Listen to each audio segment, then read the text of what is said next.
Mi no Daibutsu. Also aboard this initial voyage was Lafitte, who is also known as the Demon Sheriff due to his excessively cruel actions as a sheriff in West Blue. And at face value, he would appear to be one of the more cheerful and easygoing members of the crew, although his clockwork orange-like design also implies that he is an ultra-violent being lying under this exterior. Lafitte also appears to have the ability to produce wings and fly, although whether or not this is due to him being a Devil Fruit user is still yet to be confirmed at the time of this recording, although it more than likely is. And finally, Lafitte served as the navigator of the crew. Next up is the crew sniper, Van Alga, whose marksmanship has been shown to be quite possibly the greatest in the entire series. Unfortunately, little is known about his history though, except that at some stage he adopted the epithet of the Supersonic. Also notably, in the Viz and Funimation translations, he is referred to as Van Ogre rather than Van Alga. And last up for now, we have Doc Q and his horse Stronger, with Doc Q being rather predictably the crew's doctor. Now both of these characters are depicted as being consistently sick and in chronic pain, to the point where they will both cough up blood, which is, pretty ironic for a doctor, but this does not mean that Doc Q is physically weak by any means, as he has still shown superhuman capacities, particularly that of speed, and he even chooses to fight with a scythe. And there we have the initial makeup of the Blackbeard pirates, and they may look like a ragtag bunch, but they were an incredibly formidable force even at this stage in the game. In fact, the very first mention we have of the Blackbeard pirates in the series is when they were said to have raided Drum Island, which was what initially caused Walpole to flee prior to the Straw Hats' arrival. However, their first official appearance would be on Jaya Island, where they and the Straw Hats crossed paths for the first time. And here, after meeting Luffy, Blackbeard decided to incorporate him into his plan, and the crew attempted to capture him. However, they were foiled by fate as the Straw Hats managed to escape on the knock-up stream and sailed upwards to Skypiea. But I mentioned the word fate there because this concept is very important to all of the Blackbeard pirates who believe strongly in a greater force. If something is meant to be, then it will be. And if it isn't, then there is no use in lamenting it. This is the philosophy of the entire crew. And rather notably, this belief can often make especially Blackbeard himself act in a very reckless manner. And he has on occasion knowingly put his own crew in danger, basically allowing fate to take the wheel. So in many ways, Blackbeard is kind of like an alternate Luffy, as our protagonist is also highly subject to fate, even if he doesn't know it or believe in it. Blackbeard, on the other hand, seems well aware that he has a purpose in this world, and as such, is patiently striving towards it. But speaking of Luffy, the reason why Blackbeard wanted to capture him was to claim his 100 million berry bounty and submit himself as a candidate to become a warlord of the sea, a position that opened up after the defeat of Sir Crocodile. But as it turns out, Luffy was not the destined target, but fate would provide the Blackbeard pirates with another opportunity to progress in the world, and it would do this by delivering Podcasty Ace to them on Panaro Island following the events of Enies Lobby. And Ace was here to pursue and take revenge on Blackbeard for killing Thatch, leading the two to engage in combat, with Blackbeard proudly displaying the abilities of the Yami Yami no Mi for the first time, and managing to completely overwhelm Ace. Blackbeard then turned Ace over to the world government and secured a spot as one of the 7 warlords of the sea, for a very, very short time that is, because the Blackbeard pirates almost immediately used this influence to stage an invasion of the underwater prison Impel Down, making their way to the secret level 6, which held the most notorious and dangerous of prisoners. And these prisoners were then made to fight to the death, with the survivors being offered a place on the Blackbeard pirates, who would go on to reveal their new form at the tail end of the Paramount War. And from level 6 of Impel Down, the Blackbeard pirates recruited Katarina Devon, known as the Crescent Moon Hunter and the most dangerous female pirate to have ever been incarcerated in the prison. Devon is also a highly sadistic individual, as can be seen with her proficiency wielding a whip, although she has also been seen as highly competent with a spear. Another infamous criminal recruited was that of heavy drinker Vasco Shot, a particularly vicious individual who seems to care for nothing except for drinking and killing. Then there's Valo Pizarro, whose epithet is the Corrupt King, a notion that is distinguished in his clothing because unlike all of the other inmates, Pizarro was dressed not in prison garb, but instead maintaining his regal robes. However, he was so awful to the people of his kingdom that a rebellion was instigated and Pizarro was overthrown. And the final recruit from level 6 would be the colossal battleship San Juan Wolf, who possesses a devil fruit that allows him to grow and become the largest humanoid being in the entire world. Now that takes care of the other level 6 death match, but the Blackbeard pirates would also be joined by Shiryu, a former warden of Impel Down who was imprisoned for his own brutality towards both prisoners and subordinates, and who was foolishly released by Magellan in order to assist him with the invasion of the Blackbeard pirates, as well as the mass breakout being conducted concurrently by Straw Hat Luffy. And in fact, it would be Shiryu who we have to thank for the entirety of the Blackbeard pirates being alive today, as he provided them with an antidote to Magellan's poison after the warden completely wrecked them and left them to die. In any case, the full force of the new Blackbeard pirates would now assemble at Marineford with the goal of killing Whitebeard, who had invaded the Marine headquarters in an attempt to save Ace, who once again we have Blackbeard to thank for being there in the first place. And by this stage, Whitebeard had suffered grievous wounds, and so the combined might of the Blackbeard pirates were able to finish him off and end the era of the strongest man in the world. The madness did not stop there though, because Blackbeard had yet another cunning plan, one that to this day we are still not entirely sure how he pulled off, but under the cover of a dark sheet, Blackbeard was able to extract the power of Whitebeard's Gura no Mi and incorporate it into his own body, thus becoming the first person in known history to wield 2 devil fruit powers at once. Shortly after this though, Shanks and the Red Hair Pirates arrived to put a stop to the war, prompting the Blackbeard Pirates to retreat into the New World. At some stage encountering and easily defeating Jewelry Bonnie, although they were forced to abandon her when Marine Admiral Akainu was spotted traveling their way. But from here the Blackbeard Pirates would rapidly expand over the next 2 years, going from a mere handful of members to developing their own fleet, with each of the aforementioned members, bar Stronger, becoming known as one of the 10 Titanic captains under the command of Admiral Blackbeard.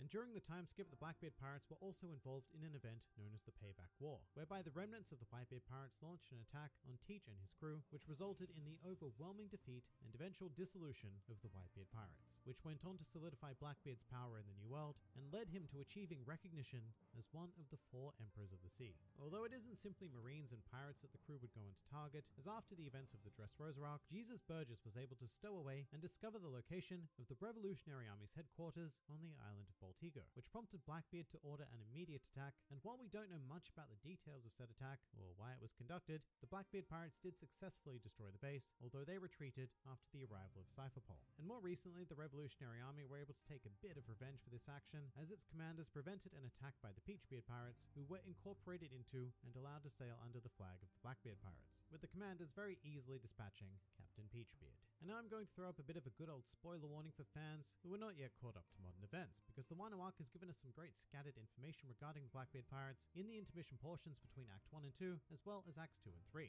So if you don't want spoilers, then please do skip to this time in the video. However, for everyone else, here we go. Following Act 1 of Wano, we learnt that the home base of the Blackbeard Pirates was an island known as Hachinosu, which is often translated as Beehive Island in scans, or Fuller Lead Island in the official English version. The idea with both being that it's supposed to represent a colloquial term for riddling someone with bullets. In any case, this island was very important because it just so happens to be where the Rocks Pirates were formed, who were led by a man named Rock Steezerbeck, a rather curious discovery, as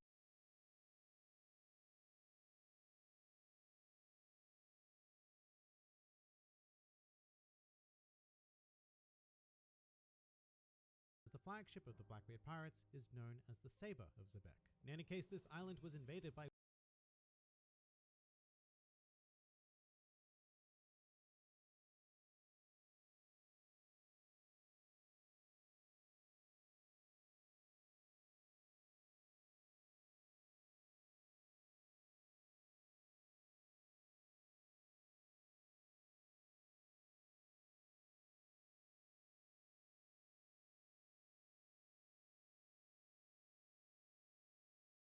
This video is a new and improved, rewritten, re-recorded, and re-edited 2.0 of a previous One Piece 101. The old video is still up if you'd like to watch it, but it was in serious need of an update, so enjoy.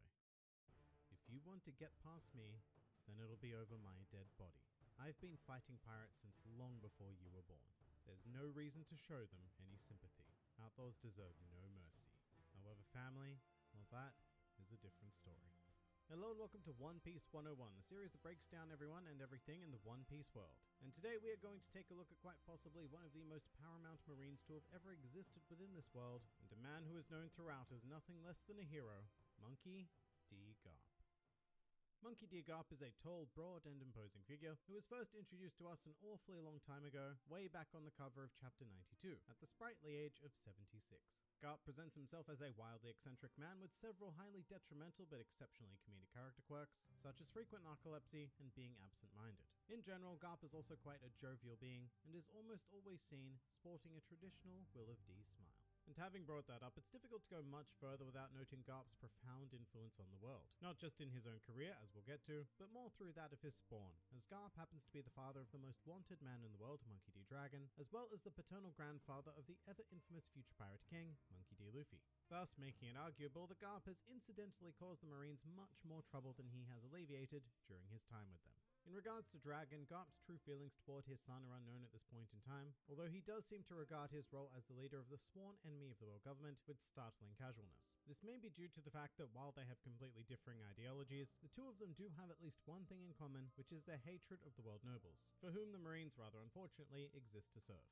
As for Luffy, Garp once held high hopes that his grandson would become a Marine and considers his mind to have been poisoned into accepting unrealistic dreams of piracy by Redhead Shanks. But despite that, Garp seems oddly proud whenever he receives news of his grandson being involved in a big event, even the ones that directly hinder the world government, such as the mass breakout of Impel Down. And there is more to Garp's family, but we'll get to that in a bit, because we have some very important history to cover first. Starting off, our living legend here first joined the Marines a whopping 56 years prior to the current timeline, along with his close acquaintances, future Vice Admiral Suru and future Fleet Admiral Sengoku. And these two would form the pillars of Garp's close relationships over his lifetime, with he and Sengoku sharing an almost comedic duo-style relationship in which Garp seems to greatly enjoy annoying him. But here, Garp would work diligently for 18 years, maintaining peace throughout the world as best he could, which included chasing various young troublemakers such as the future Pirate King himself, Goldie Roger, which would develop into one of the greatest rivalries this planet has ever known, with Garp having fought and cornered him on many occasions. However, in each case, he was unable to apprehend Roger. And now I'm going to place a very sudden super surprise spoiler warning for events that have taken place during the Wano arc, oddly enough. If you are not in Act 3 and not keen to have some major spoilers thrown in your face, then please do skip to this time in the video. But for everyone else, let us proceed. However, on at least one fateful occasion, Garp would join forces with his eternal rival Roger in an event that would become known as the God Valley Incident. This particular affair would see Garp and Roger team up to combat one of the greatest threats this world has ever known, the Rocks Pirates, led by Captain Rox D. Zebek. Now, while we still know next to nothing about Rox himself, it is very much worth noting that his crew at the time consisted of some figures you may have heard of that go by the names of Golden Lion Shiki, Edward Newgate, Charlotte Linlin, Kaido, and many, many more. And although they were undoubtedly much younger and not quite at the pinnacle of power that they would most certainly rise to be as Emperors of the Sea, their strength was nothing to scoff at. Despite this, after a disgustingly hard-fought battle, Garp and Roger would emerge victorious, and afterwards Garp would become known as the hero of the Marines. But Garp's legacy would not end here, as he continued his impactful career for a further 38 years, with many infamous exploits, one of which was the immediate dismissal of the notorious pirate Don Chinzhao with but a single punch, which earned Garp another epithet, being Garp the Fist. On another occasion, Garp also teamed up with longtime ally Sengoku to face off directly against Golden Lion Shiki in a battle that destroyed half of Marineford, but still resulted in Garp's victory. And just while we're on this, as a combatant, Garp represents some of the greatest raw power that we have ever seen in the series. He has a very simple brawler-style approach to combat, choosing his fists as his primary weapon, each of which possesses world-shaking strength. However, he does, on occasion, also use weapons, and he has been known to hand-throw cannonballs at enemies, which actually makes them far more destructively potent than being fired from an actual cannon. And when Garp is feeling particularly in the mood for weaponry, he will also wield a staggeringly huge ball and chain, which is barely smaller than the size of a marine battleship. Plus, in the realm of Haki, Garp is also confirmed to have mastered both observation and armament Haki, the latter of which should strike terror into the hearts of anybody facing this man, as it only makes his fists that much more deadly. And so, as a result of his supreme abilities and exploits, Garp has been offered the position of Marine Admiral on numerous occasions. However, he has turned down each and every one of them, preferring to remain a Vice Admiral so as not to be under the direct control of the world nobles. But despite his wealth of accomplishments, there was always one mountain that Garp was never quite able to conquer, being the Pirate King. Nor would he ever receive more chances to do so, as one day out of nowhere, Roger turned himself into the Marines. Now at this point, Garp and Roger had developed quite a strong bond from their various skirmishes, with Garp harboring incredible respect for Roger, and Roger even considering Garp as much of a friend as his own crewmates. And with this in mind, Roger made one last request of Garp, which was to protect his unborn son, a man who would grow up to become known as Fire Fist Ace. And Garp acquiesced to Roger's appeal, believing that no child should be branded a criminal due to the actions of their parents. And so, after his longtime rival was executed, Garp adopted Ace and took him to Dawn Island to be raised by a group of mountain bandits led by Curly Dedan. And this brings up the sketchy topic of Garp's parenting techniques, which can be described as questionable at best and blatant child abuse at worst. The first example of which is choosing to have his children raised by mountain bandits. And you know, with this in mind, is it really a surprise that both Ace and Luffy turned out to be notorious criminals? But when Garp was present, his parenting was actually much worse. A sort of extreme tough love approach in which he would do things like throw Luffy into a valley and force him to survive so that he could grow up to become a strong marine. Whatever the case, his strategy clearly failed, as Ace went on to become the captain of the Spade Pirates and later a division commander of the Whitebeard Pirates. But despite the plague of criminals that Garp had inadvertently released upon the world through his parenting, he remained a strong presence within the Marines. Which brings us to his first appearance in the series, which occurred during the Diary of Kobe Meppo cover story. And here, after an incident involving Captain Morgan, Garp decided to take charge of Kobe and Helmeppo, training them into the incredibly competent Marines that would go on to appear in the Return to Water 7 arc. which saw Garp visit Luffy after his grandson's victory on the judicial island of Enisobi. However, shortly after this event, tragedy would strike Garp as Ace was defeated by Blackbeard on Banaro Island, then turned into the Marines and subsequently scheduled to be executed, which of course would force Whitebeard's hand and commence an event known as the Paramount War.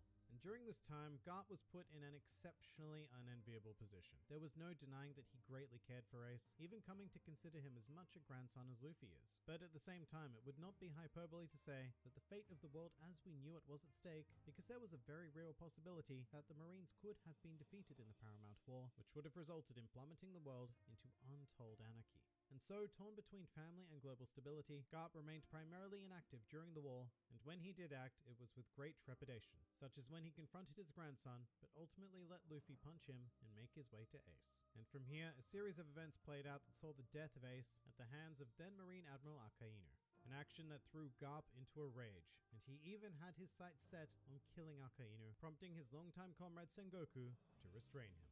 And following the Paramount War, it was stated that Garp resigned from his position within the Marines. However, he did still remain a part of the organization in the capacity of an instructor to train the next generation. However, Garp was also saddled with diplomatic duties as well, with one particular example being that he was tapped to escort King Neptune and his family to and from the Reverie, which took place on the Holy Land of Marijois. And here we have a second spoiler warning for this video. This is another one that you should be aware of if you have not begun Act 3 of Wano. It's fairly short, but not at all insignificant. So once again, if you're keen to not know anything, please skip to this time. As for everyone else, here we go again. After successfully returning King Neptune and his family to Fishman Island, Garp had the unfortunate role of informing them of an incident that occurred during the Reverie, involving the Alabasta Kingdom. He is then seen leaving Fishman Island and being informed of the startling news that two of his former foes, Big Mom and Kaido, had formed an alliance that threatens the very stability of the world. Some more fun facts about Garp. While not confirmed either way at the time of this recording, it is entirely possible that in addition to armament and observation haki, Garp may also be capable of wielding Conqueror's haki. This is due to the fact that he said Luffy had inherited the ability to invoke it, although whether it was inherited directly from Garp or even by blood ties in general is very vague and well and truly up for debate. Garp's first appearance in the manga medium actually predates One Piece, as he was a figure introduced in Oda's prototype for the series, Romance Dawn version 2. In this incarnation of the story, Garp is the one who gives Luffy his straw hat, although according to Oda, his plan was always for this to be done by Shanks, and it was not featured in Romance Dawn, so as to give the moment more impact in the eventual One Piece. Despite his impact on the series, Garp has been generally unpopular with the Japanese fanbase, having ranked a pitiful 74th place in the 5th character popularity poll, and even more shockingly, not ranking at all in the 6th poll. With that said, Garp's prominence is such that he has appeared in no less than 3 One Piece films, being Strong World, Film Z, and One Piece Stampede. And finally, a truly useless fact.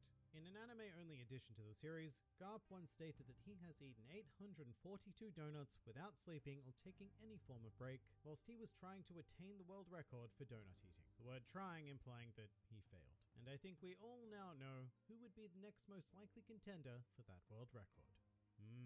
Forbidden, immoral donuts. But that pretty much does it for Garp. If you enjoyed this video and the content this channel produces in general, then please do consider donating to the Grand Line Review Patreon, because the support of all of you amazing people is what continues to make this channel possible. And if you'd like to see more videos like this but applied to other anime and manga series, then please do check out my second channel, New World Review, for all of your wider needs. And if you'd like to join the fun at any time, then please do head over to my Discord server, where a wide array of shenaniganry takes place on a daily basis. And finally, please do comment with who, what, or where you'd like to see featured in the next One Piece 101.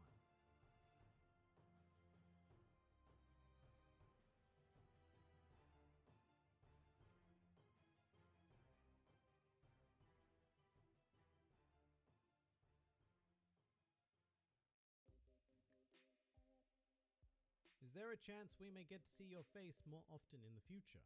Look, there's always a chance, but to be honest, it's a bit of a hassle. When I first started the channel, I actually used to do facecam chapter reviews and such, but adding that sort of video just makes these so much more time consuming to make. Like, you need to set up the shot, make sure that the lighting is somewhat decent, sync the recording with the mic, also make sure that you yourself look somewhat presentable, and export and upload a video that would probably be at least 5 times the size of what I make currently. And I just don't see it as worth it, but you know, you'll probably see more of my face at random intervals for whatever reason. Hi! Do you play soccer? Not anymore. I did play soccer for about 10 years back when it was officially called soccer in Australia. It's football now, but I primarily played defense and I do very much miss the sport. You only pick epic questions, and am not that epic to be featured on you Q&A video. Oh, okay. Well, that's a shame. You know, there are a lot of situations in this world in which lazy justice works, but subscribing to this channel is not one of them. Don't be like Kuzan. Please do press the shiny red button for regular One Piece content uploaded straight to your YouTube feed. I never thought that the world government was the be-all and end-all. You don't have to be affiliated with the Marines to accomplish things on this planet, and there are some things that you can only see when you remain independent. Hello and welcome to One Piece 101, the series that breaks down everyone and everything within the One Piece world. And today, we're diving into an incredibly intriguing figure, being the one-time Marine Admiral and nowadays potential pirate, Kuzan.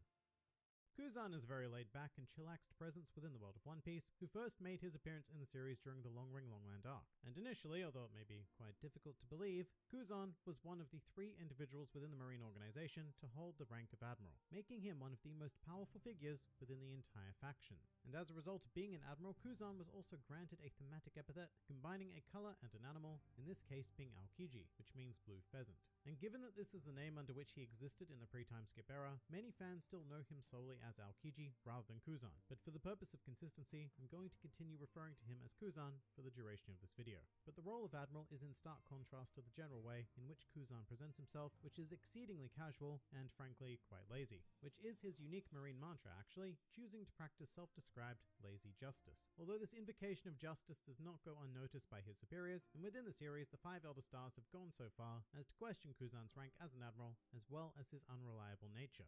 Despite this, Kuzan can be quick to take action when necessary, or when he finds a situation in which he has a particular brand of empathy, because that's actually a very important thing to note about Kuzan, as despite appearing in the series in an antagonistic organization, he does possess a profound sense of honor and a solid grade of morality that even leads him to commit acts of insubordination, often questioning the motives and choices made by the Marines at large. And in fact, one of the starkest points of contrast we can immediately draw is with Kuzan's then fellow Admiral Sakazuki, also known at the time as Akainu, a man who practiced absolute justice, meaning that he was willing and able to sacrifice whatever it took to reach a desired end goal. This mentality is a point of potent disgust for Kuzan, but I should also state that despite Kuzan's strong morality, there have been many occasions where he has not hesitated to engage in an act that he knows is not morally correct for the sake of the Marine organization.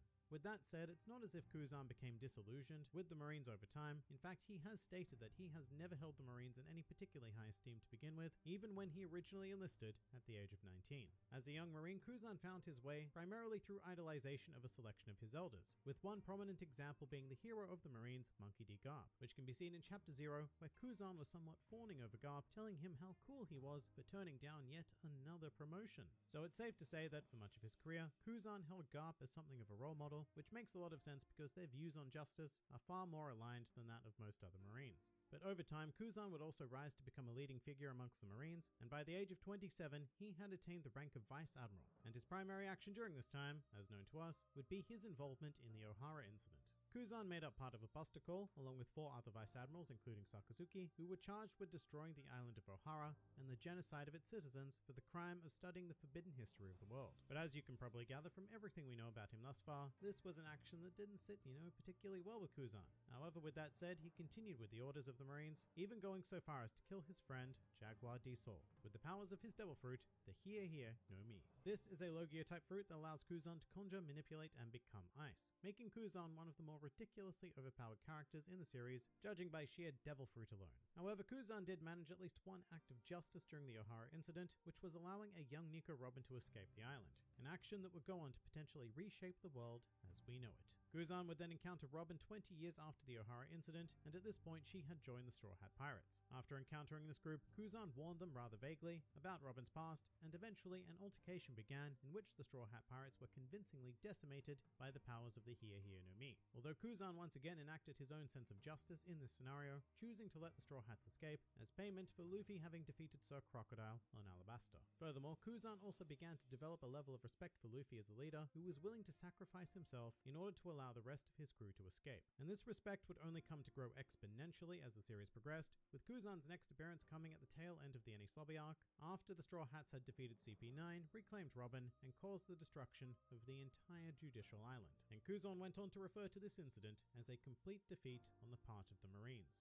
Kuzan then made an appearance visiting Robin on the island of Water 7, revealing that he had allowed her to survive the Ohara incident because he had been good friends with Jaguar di Sol, and further telling her to live strong and that Ohara lived on within her. It has also been speculated by Robin that Kuzan was the one responsible for pinning all of the responsibility of the Enies Lobby incident on the Straw Hat Pirates, thereby allowing Galela and the Frankie family to continue living comparatively peaceful lives, despite their actions of blatant war on the island. But while Water 7 returned to peace, Kuzan was about to enter one of the largest battlegrounds this world has ever known, as around this time Port Gasti Ace was captured, prompting the strongest man in the world, Edward Newgate, to declare war against the Marines in an event known as the Paramount War. This conflict took place at Marineford, the Marine headquarters, and saw Kuzan come up against some of the world's most powerful figures, including Whitebeard himself, who quickly proved to be Kuzan's superior in every way imaginable. Despite this, Marineford did expand on Kuzan's abilities quite a lot, showing him to be capable of even more incredible ice-related powers, but also introducing us to the idea that he possesses both observation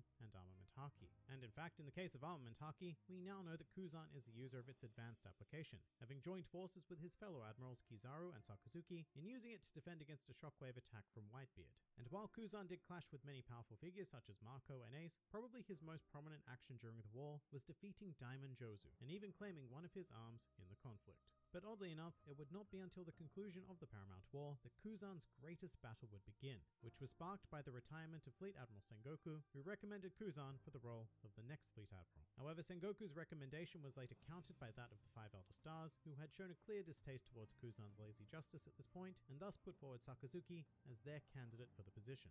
Now, in many other situations, Kuzan would have likely just accepted this, and perhaps even been relieved. But this is Sakazuki we're talking about, Mr. Absolute Justice himself, and Kuzan knew that this man could not be allowed to lead the world's largest army. And so to settle things, Kuzan and Sakazuki adjourned to the island of Punk Hazard and battled for 10 days straight before a victor emerged. And unfortunately for Kuzan, that victor was Sakazuki. In addition to losing part of his leg, Kuzan then resigned from the Marines and became something of an independent faction floating throughout the world during the 2-year time skip. In the New World era, Kuzan returned to Punk Hazard shortly after the Straw Hats had left, discovering Warlord of the Sea Don Quixote Doflamingo on the verge of killing Vice Admiral Smoker, and Kuzan naturally stepped in to prevent Doflamingo from completing this action and further asked Smoker and the G5 Marines not to report his whereabouts. And Smoker agreed to this, as he is yet another figure amongst the Marines who questions the actions and even motives of the world government, strongly identifying with Kuzan's sense of justice, even if Smoker himself chooses to remain with the organization. However, Kuzan's part in this tale would soon become a great deal more intriguing, as during the epilogue of the Dressrosa arc, it was revealed that Kuzan had officially aligned himself with the Blackbeard Pirates, the captain of which, Marshal D. Teach, held a coveted position as one of the 4 Emperors of the Sea. And also rather notably, it was the actions of Blackbeard that sparked the Paramount War to begin with. Although rather sadly, that tantalizing piece of information is the last we've heard of Kuzan at the time of this recording. Some more fun facts about Kuzan. Kuzan's design, as with all canon admirals showcased thus far, is based on a famous Japanese actor, in the case of Kuzan being Yusaku Matsuda, whose character in the detective story TV series and film has even directly inspired elements of Kuzan's attire. Despite it not being canon, Kuzan would also play a major role in the events of One Piece film Z, which told the story of his relationship to his former instructor Zephyr, who is also not canon. However, this film was what revealed Kuzan's post-time skip design, as well as the fact that he had lost part of his leg in his battle against Sakazuki, which to compensate for, he now uses an ice-generated prosthetic. While we currently have no information regarding Kuzan's childhood at the time of this recording, we do have one image that Oda drew of him as a young lad, showing quite a disgruntled existence, carrying a knapsack and a bottle of alcohol, suggesting that he probably had quite a rough upbringing and that he began drinking at an absurdly early age. One of the many ways in which Kuzan distinguishes himself from his fellow admirals is by coming off as extremely casual in the case of his speech. For example, when referring to himself, he prefers to use the pronoun ore, which is generally used by younger men and teens. However, Kuzan does make up for this somewhat by starting his interactions with people in an exceptionally polite way, tending to begin addressing them with choto gomena, which roughly translates to "excuse me." And finally, a truly useless fact. Of the 3 pre-time skip admirals, despite the fact they all look roughly equal in height, Kuzan is most certainly the shortest, with Kizaru and Akainu standing at 302 and 306 centimeters respectively, while Kuzan is a mere 298 centimeters tall. And that pretty much does it for Kuzan. If you enjoyed this video and the content this channel produced in general, then please do consider donating to the Grand Line Review Patreon, because the support of all of you amazing people is what continues to make this channel possible. And if you'd like to see more videos like this but applied to other anime and manga series, then please do feel free to check out my second channel, New World Review, for all of your wider needs. And if you'd like to join the fun at any time, then please do head over to my Discord server, where a wide array of shenaniganry takes place on a daily basis. And finally, please do comment with who, what, or where you'd like to see featured on the next One Piece 101.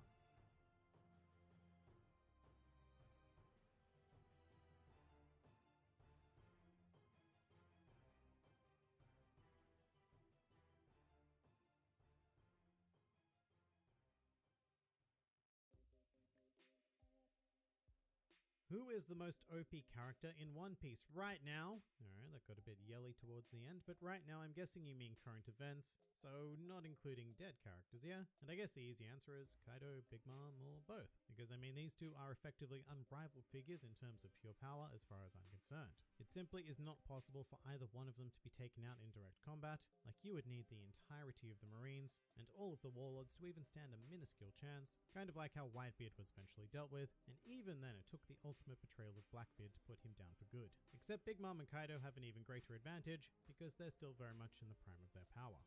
Under what circumstances do you think would cause Luffy to give up his dream to be the Pirate King? I think it's actually a very simple criteria that would cause Luffy to instantly abandon that dream, and it boils down to whenever one of his friends is in trouble. I mean, in this very video on Kuzan, I made mention of the fact that Luffy was ready to sacrifice himself, and therefore his dream, for the sake of allowing his crew to escape. So I feel like if he was presented with any situation where his sacrifice was needed to save a friend or even an acquaintance, then he would probably do that in a heartbeat. Have you ever considered stop reading the manga and continue with the anime? If not, why not start trying right now with Wano?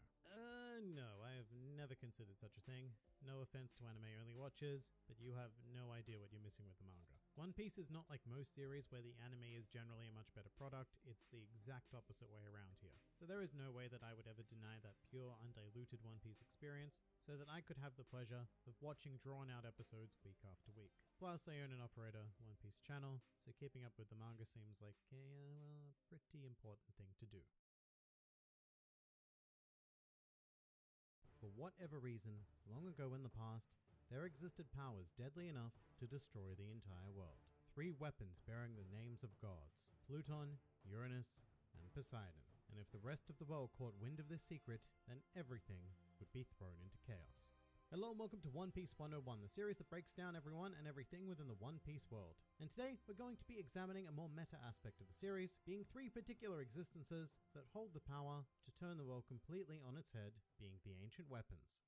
The Ancient Weapons are a collective of 3 items that take radically different forms, capable of mass destruction on a scale that we have never seen within the series. They provide unparalleled power, and throughout the series, obtaining them has been and will continue to be used as a primary motivation for many characters, arcs, and even entire sagas. As such, the Ancient Weapons are used as reasoning by the world government to forbid research into the mysterious Void Century, although the extent to which this may be simple propaganda is unknown, as it could also be very much out of the pure desire to maintain balance within the world and prevent it from falling swiftly into anarchy. But in direct correlation with said power, each of these 3 weapons have been named after a different real-world deity, and they are Pluton, Poseidon, and Uranus, also known as Uranus. Haha, it's funny. And we're going to begin with Pluton, as it is probably the simplest of the 3, and the most incorporated thus far into the story of One Piece as we know it. Pluton is supposedly a massive warship, and while its true capabilities are unknown, it has been said that whoever controls this weapon would undoubtedly have the potential to take over the entire world. And not only that, but Pluton is particularly terrifying because it is a man-made construct, meaning that it does not necessarily need to be a unique existence. So as long as plans exist to make another, which they did, it would be entirely possible to bring multiple Plutons into this world and cause untold devastation.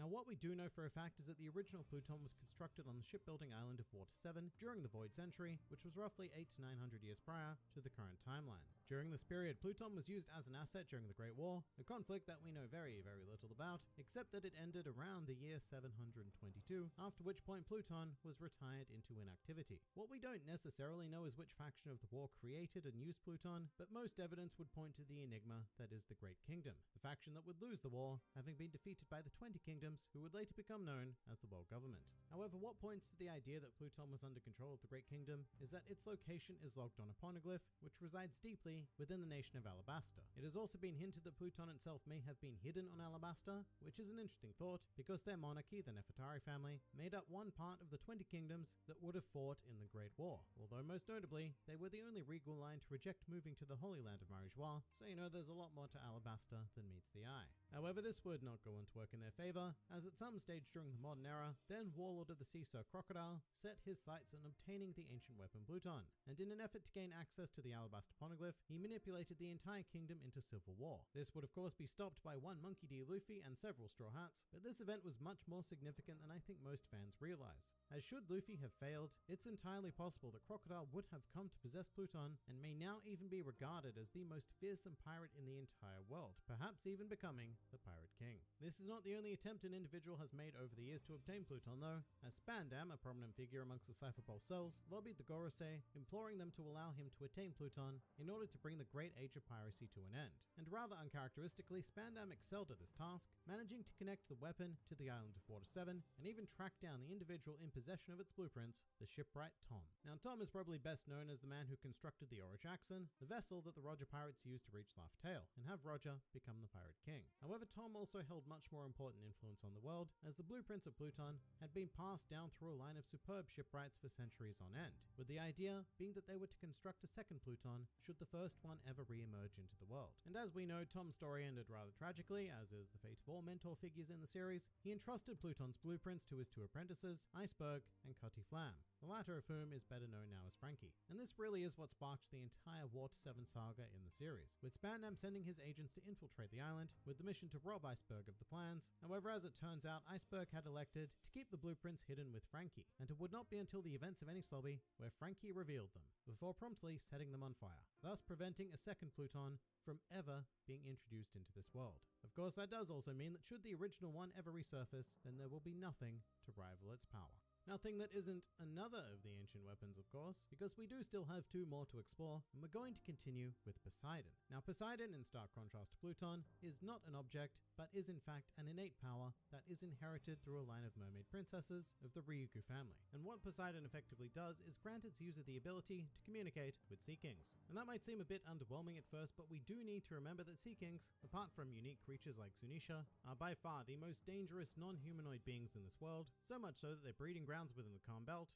form a near impossible barrier to use to penetrate into the Grand Line. Their power is immense, so much so that they are said to be able to sink entire islands with ease. So they very much rival, if not potentially surpass, the capabilities of Pluton, especially when we consider that the large majority of One Piece is an island-based world. But it's not quite as simple as sicking Sea Kings on a target, because Poseidon is a bit more nuanced than that, allowing its user to form a sort of empathetic connection with Sea Kings. So if Poseidon is distressed, the Sea Kings will feel this and then move to act to stop it in whatever way they can. And such an action might be to rid Poseidon of whoever or whatever is distressing them. But this also means that the Sea Kings can respond to other desires as well, as seen during the climax of the Fisherman Island arc, when Shirahoshi, the current wielder of Poseidon, was able to call upon them to prevent the Noah from colliding with and destroying Fisherman Island. With that said, it is unclear if Poseidon can straight up control the actions of Sea Kings, and at this stage, it's perceived as more of the Sea Kings responding of their own accord to a distress call of some kind. So their actions may be entirely up to them, but the ability to communicate with and more importantly express emotions to them is exceptionally dangerous nonetheless. Although unlike Pluton, which seems almost exclusively destructive, there is great potential within Poseidon to be exclusively beneficial to the world.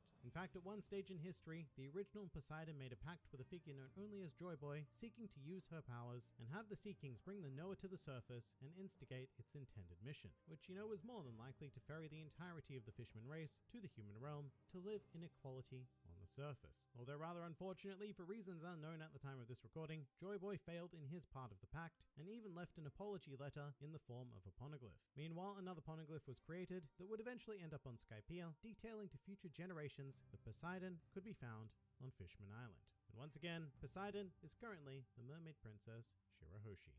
And finally, let's talk about Uranus, or at the very least, what we can about it, because at the moment this ancient weapon lies in almost complete mystery. In fact, the most we know is that, like the other two, it existed during the Void Century, but other than that, it's pretty much 100% speculation. But since we like a bit of the old speculation, I will say that one thought states that since Poseidon is ascribed to mermaids, while Pluton was created by humans, then it would make thematic sense for Uranus to be a product or power of the Sky People. And on this train of thought, I now present to you Enel's Great Space Operations, one of my favorite cover stories in One Piece that sees Enel travel up to the moon, or one of the moons, via his Arc Maxim, and encounters a race of highly advanced robots, as well as a group of space pirates. But during this time, Enel also encounters some ancient paintings upon the moon, which would actually appear to depict this ancient race of robots on a vessel of some kind, capable of traveling within the sky, and possibly even through outer space. And if I was a betting man, I'd say that this was Oda heavily hinting that Uranus is something along these lines, or at the very least, related to this, in the same way that Poseidon is related to the movement of the fishmen. But at the same time, there is a massive chance that I would lose that bet because of how unpredictable Oda is. So for now, we'll just have to sit tight regarding Uranus, although we are getting to the business end of the series now, so we probably won't be waiting too much longer. Some more fun facts about the ancient weapons. Each of the ancient weapons is named after a Greco-Roman god with an association to a particular plane. So for example, Pluton takes its name from Pluto, who ruled the underworld and believed that all mineral wealth within the earth belonged to him. Meanwhile, Poseidon was a well-known ruler of the sea, while Uranus was something of a personification of the sky. While nothing else in canon has stated to be able to equal the destructive qualities of the ancient weapons, we do have a non-canon example of a rival power. Fun fact, did you know that Fujitora has only ever had 2 regrets as a result of blinding himself? The first is not being able to see the face of the future pirate king Monkey D. Luffy, and the second is not being able to see the subscribe button for the Grand Line Review, meaning that Fujitora cannot press it to receive regular One Piece content uploaded straight into his YouTube feed. Poor guy. All you viewers out there don't know how good you have it. This is an issue of the Marine's trust and dignity. If your face is all you care about, then keep it tucked away where it won't get hurt. And if admitting fault means that your trust is gone, well then you never had any in the first place. Hello and welcome to One Piece 101, the series that breaks down everyone and everything in the One Piece world. And today we are going to be diving into one of our post-time skip Marine Admirals and resident blind swordsman, Fujitora. Fujitora is a giant of the man, as are all of the established Marine Admirals, who commands a very solid aesthetic in regards to wearing light purple and was first introduced into the series during the Dressrosa arc. He has the most immediate distinction of being the only Marine Admiral who is blind, as well as the only Canon Admiral to wield a weapon, being a Shikomizue. And Fujitora does also have quite a compelling reason for why he is blind though, and as you may notice by the rather poignant scars on his face, this is not a natural feature. He was not born blind, nor did he lose his sight due to some sort of medical condition. No, rather Fujitora's blindness was self-inflicted, which he did in response to his pure disgust at the corruption and evil that he had viewed within the world. I'm not exactly sure what it is he saw, but we're talking some pretty horrid stuff. But strangely enough, with this in mind, Fujitora made the decision to join the Marines, which is, you know, an intriguing move, as it is arguably the most corrupt organization within the One Piece world. But also very interestingly, this decision occurred during the 2-year time skip in what was known as the World Military Draft, with Fujitora seemingly almost immediately rising to the rank of Admiral, which is where the name Fujitora comes from actually. It's his epithet meaning Wisteria Tiger, and meanwhile his real name is Isho. But we're going to continue referring to him as Fujitora because that is what the large majority of the fan base will know him as. But despite joining the Marines and effectively becoming something of a lackey of the world government, Fujitora has maintained a strong sense of morality within his role in the organization, a feature that most admirals are not particularly portrayed to have, bar Kuzan that is, but even then Kuzan engaged in some very questionable behavior. Meanwhile, Fujitora will generally act in a reasonable manner, prioritizing the greater good of the world, but not at any expense like former Admiral Sakazuki. In this way, Fujitora has developed his own brand of justice, which is the motto of virtuous justice. And as a result, he has found some natural allies within the Marines, one of which is Vice Admiral Smoker, with whom Fujitora seems to have developed a sort of strong bond with, as Smoker has even shared with him the truth behind the events of Alabasta regarding the Straw Hats and former Warlord of the Sea Sir Crocodile. Now speaking of Warlords of the Sea though, this is probably Fujitora's strongest ideological platform in the series, as he has thus far operated gunning towards the clear goal of abolishing the 7 Warlords of the Sea, believing them to be an example of the epitome of corruption and pirates that cannot be trusted under any circumstances. And to be fair, look, with everything we've experienced in regards to the Warlords, who generally work directly against the interests of the world government, let alone the greater good of the world, Fujitora does have quite a bit of a good point here, and one that would become very clear during the Dressrosa arc, in which Fujitora would play a major role. In fact, he was first introduced to us not as a powerful Marine Admiral, but as a naive blind gambler who was constantly losing money until a certain Monkey D. Luffy called out the fact fact that the men in charge of the games were cheating, which eventually led to Fujitora using his ability to crush the thugs in a big old hole in the ground, and more on that in a second. But for now, it's important to note that Fujitora refused to reveal his identity to Luffy, stating that it would not be in the best interest of either of them. And this was because the entire reason why Fujitora had been dispatched to Dressrosa was in order to deal with the newly formed alliance of Luffy and Trafalgar Law, who were targeting the current king of the nation and also current warlord of the sea, Don Quixote Doflamingo. And right there you might recognize Fujitora's trigger word being warlord. But despite this, Fujitora went on to assist Doflamingo as ordered for quite some time, which included a 2-on-1 battle against Trafalgar Law on Green Bit, where Fujitora's insane abilities were put on full display. Now, Fujitora happens to be a devil fruit user of a particularly scary paramecia type fruit known as the Zushi no Mi, which allows him to manipulate gravity around select areas. And before we move on, the name of this fruit was revealed in the One Piece Figure Card databook, but within the context of the series itself, the name has yet to be stated, as well as the fact that Fujitora is its user. And I take the time to point that out because there were a bunch of theories floating around on the internet that Fujitora's sword was the actual source of the power, but that is not the case. Fujitora is the user. With that said, Fujitora does invoke the Shikumizue to make use of his devil fruit abilities, which is very interesting, and the combination of his swordsmanship with gravitational manipulation assumedly increases the potency of his powers, or at the very least adds far more utility to them. And a great example of this is Fujitora sending a force of gravity up into space via his blade and pulling a meteorite back down to Earth, targeting whoever his very unfortunate opponent just so happens to be. And that's an example of an extreme use by Fujitora, but with the power of gravity at his disposal, he can perform actions such as floating and propelling an entire marine battleship, and even more simple invocations, such as exerting enough force to immobilize any particular individual. In addition to this, Fujitora is also a master of both observation and armament haki, although he is a particularly unique user of the former brand, as he effectively uses observation haki as a substitute for his missing sight. In fact, with full reliance on this ability, Fujitora has become one of the most powerful observation haki users within the series, and is now capable of using it to sense the emotions and true thoughts of other people, which is a whole new level of mind-ready craziness.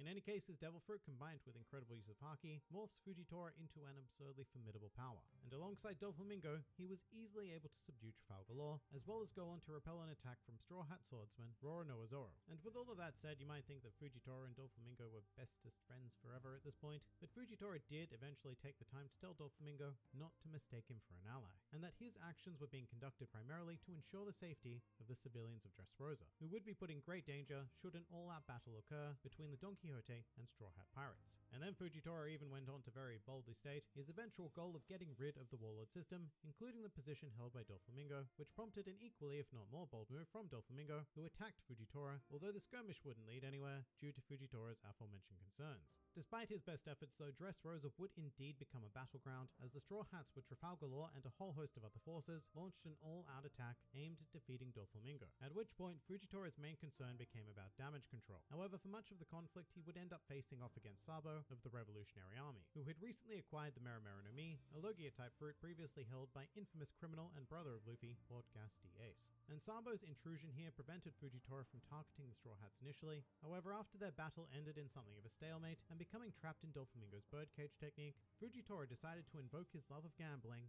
and bet on the victory of Monkey D. Luffy, which in this current situation would be the best possible outcome. However, Fujitora did not directly aid Luffy in this effort, instead focusing himself on saving as many civilians as possible and using his power to briefly slow down the birdcage, after which point Luffy was able to deliver the final blow and defeat Doflamingo. And in the epilogue of these events, Fujitora would put his virtuous justice on full display by apologizing to the rightful king of Dressrosa for the world government's neglect in allowing a figure such as Doflamingo to abuse his warlord status and cause the nation of Dressrosa so much pain, as well as humbly stating that after allowing Doflamingo to do as he pleased during these events, that he himself had absolutely no right to preach to anybody on the subject of justice. It would also be Fujitora who initially allowed the truth of what happened on Dressrosa to spread throughout the world, an action for which Fleet Admiral Sakazuki scolded him for, resulting in Fujitora getting into a rather heated argument with the figure whom he is diametrically opposed to, stating that if the credibility of the world government and the Marines could be so easily damaged by this incident, then it meant that the organization never had any in the first place, thus effectively achieving through words what Whitebeard was able to achieve through violence at Marineford, and become one of the rare individuals in the series to shut down Sakazuki and put him in his his place. But in the process, Fujitora was forbidden from returning to any marine base without the heads of both Luffy and Trafalgar Law, in order to make amends for his actions,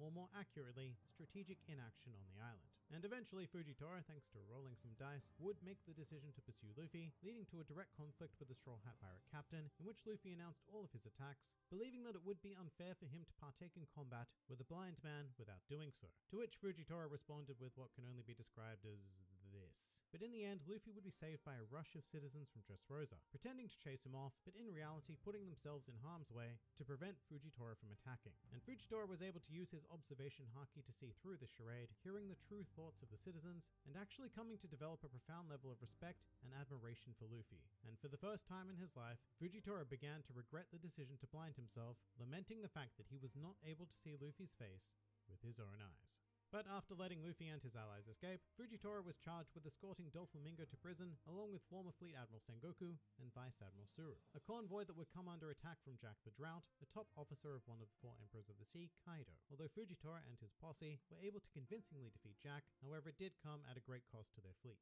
Still, unable to return to any marine base, Fujitora would next appear during the Reverie arc on the Holy Land of Marijois, in conversation with fellow Admiral Ryokugyu, and went on to reveal that Dr. Vegapunk had a new invention that would remove the need for the Warlords of the Sea, and was even involving himself politically to achieve this goal by arranging a meeting with both King Riku and King Cobra, both monarchs who had suffered directly as a result of the Warlord system. And this is where I'm going to have to put up a brief spoiler warning for the events of the interlude between Acts 2 and 3 of Wano. If you're an anime-only watcher and aren't keen on some massive information, then please do skip to this point in the video. I promise I won't be long, super quick, but for everyone else, here we go.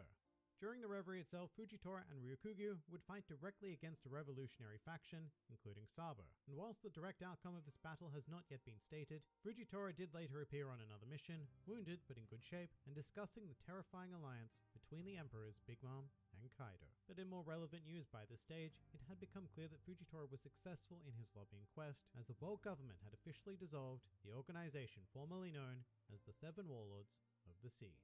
Some more fun facts about Fujitora. Aside from Ryokugyu, who still remains unknown, Fujitora is thus far the only admiral to possess a Paramecia-type Devil Fruit, as all of the others we've explored in the series have been Logia users. In the 6th One Piece character popularity poll, Fujitora ranked in 53rd place, which might seem pretty awful initially, but it does technically make him the most popular current Marine Admiral, which doesn't say great things regarding the love for either Kizaru or Ryokugyu. Fujitora's role in the story has been subject to a fair few odd changes in the anime, one of which being that in his initial appearance, he won 15 times in his game of blind roulette before losing, with many other thugs betting on his calls in order to make money. Whereas in the manga, he is only shown losing, and if I had to provide an explanation for this, I'd say it was so the anime could conjure some filler material with a few extra games of roulette. Furthermore, in a very cute moment of filler, Fujitora at one stage uses the powers of the Zushi no Mi to retrieve a lost balloon for a young girl, which is just delightful. That's the sort of filler that we like. Fujitora, as with all canon admirals, takes his design directly from a famed Japanese actor, in this case being Shintaro Katsu, and Fujitora is directly inspired by his Zatoichi character, a blind swordsman with a love of gambling. And finally, a truly useless fact. When asked by a fan why Oda didn't simply name Fujitora Purple Tiger, which would have been Murasaki Tora or Shitora, Oda said he landed on Wisteria Tiger or Fujitora simply because it sounded slightly cooler. But that pretty much does it for Fujitora. If you enjoyed this video and the content this channel produces in general, then please do consider donating to the Grand Line Review Patreon, because the support of all of you amazing people is what continues to make this channel possible. And if you'd like to see more videos like this but applied to other anime and manga series, then please do check out my second channel, New World Review, for all of your wider needs. And if you'd like to join the fun at any time, then please do head over to my Discord server, where a wide array of shenaniganry takes place on a daily basis. And finally, please do comment with who, what, or where you'd like to see featured on the next One Piece 101.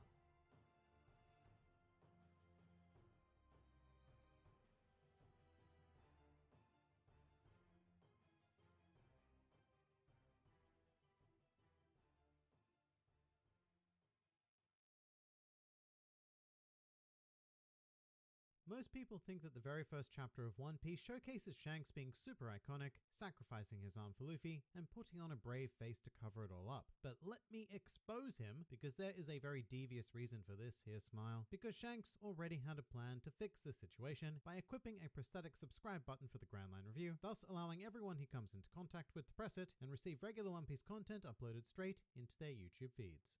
To go on in this battle will only lead to more losses on both sides. We won't allow you to go on, making a spectacle of their deaths. However, if any of you want to fight, then bring it on. We will be the ones to fight you. Hello and welcome to One Piece 101, the series that breaks down everyone and everything in the One Piece world. And today we are going to be examining one of the most powerful and profoundly influential crews to have ever existed in the series, being the Red Hair Pirates.